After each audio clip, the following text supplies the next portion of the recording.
Okay, so what actually holds the entire global financial system together? I mean, what stops it from just collapsing? It's not just laws on a piece of paper. It's a hidden set of rules about what things are really worth when the chips are down. Today, we're digging into one of the most powerful and honestly overlooked ideas in all of finance: collateral. You know, when you boil it all down, the entire financial world runs on one simple thing: trust. It's the trust that when you make a deal, the other person's going to hold up their end of the bargain. Trust that your money is where you think it is, that promises will be kept. But what happens when trust just isn't enough? In the super high stakes game of clearing and settlement, every single promise needs a backstop, a real guarantee. And that guarantee, well, that's collateral. It's the absolute bedrock that makes sure the whole system doesn't fall apart, even when things go sideways. So here's how we're going to break this all down. First, we'll look at why collateral is truly the system's backbone. Then we're going to peek inside the vault to see what kind of assets actually make the cut. After that, we'll see how those assets survive a brutal eligibility test, how the rulebook is always changing, and finally, why in this world the database is king. All right, let's start at the very beginning with the foundation. Collateral is literally the engine that powers the whole financial clearing system. You can think of it as the ultimate insurance policy for the entire market. Now, the phrase to focus on here is high quality. We are not talking about just any old asset. This is the fail-safe. If someone defaults on a massive deal, their collateral gets seized and sold off to cover the loss. It's what stops one failure from creating a catastrophic domino effect across the whole system. And that leads to a pretty big question, right?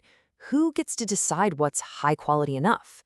Well, that massive responsibility falls to one critical group, the Options Clearing Corporation, or the OCC. They are the ultimate gatekeepers. They write the rules that say what can, and more importantly, what can't be used as collateral. So, what's actually on this VIP list? What makes the cut? Let's take a look inside the OCC's approved vault of assets. And I'll tell you right now, it is a very, very exclusive club. The whole list is pretty much ranked by one single thing. How stable is it in a full-blown crisis? So right at the top, you've got cash, but only US dollars. That's the ultimate safe harbor. Right below that, you have US government debt, because it's backed by the full faith and credit of the government. Then you start moving down the ladder to bonds from really stable companies, and finally, a small handful of very reliable, heavily traded stocks.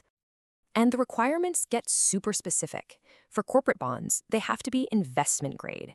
That means they're from the most financially solid companies out there. And for stocks, forget about the latest hot speculative thing. The OCC will only accept shares that you can sell in a split second without crashing the price. That's what we call deep liquidity.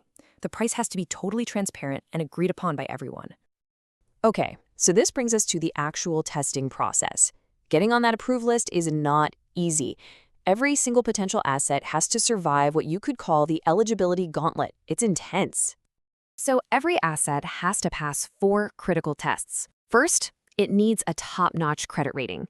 Second, it has to be liquid, meaning you can sell it like that. Third, it's got to be unencumbered, which is a fancy way of saying you own it free and clear with no other claims on it. And finally, and this is the big one, it has to be something that people will still want to buy even when the market is in a total freefall. That's the ultimate stress test.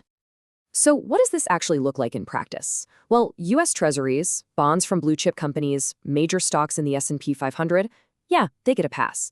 But stuff like exotic financial instruments, cryptocurrencies, or bonds from some small company that almost never trade? Absolutely not. No way. They are just way too risky and unpredictable for this purpose. So this all brings up a really important question, right?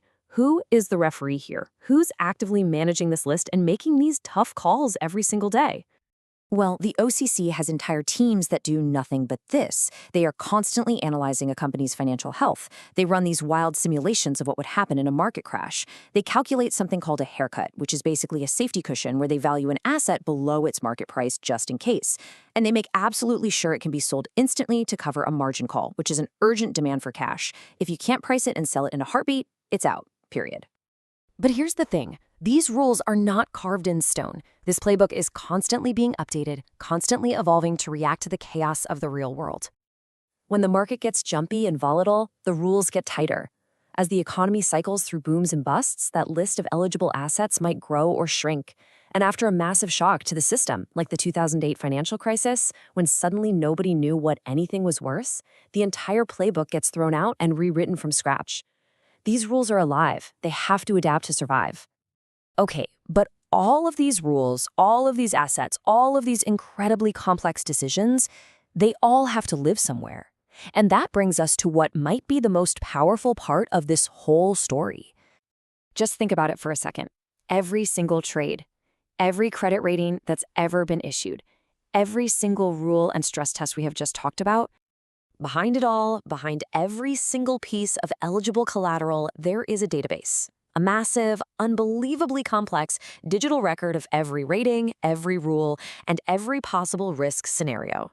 This isn't just a ledger that supports the system in a very real way, it is the system. It is the ultimate source of truth.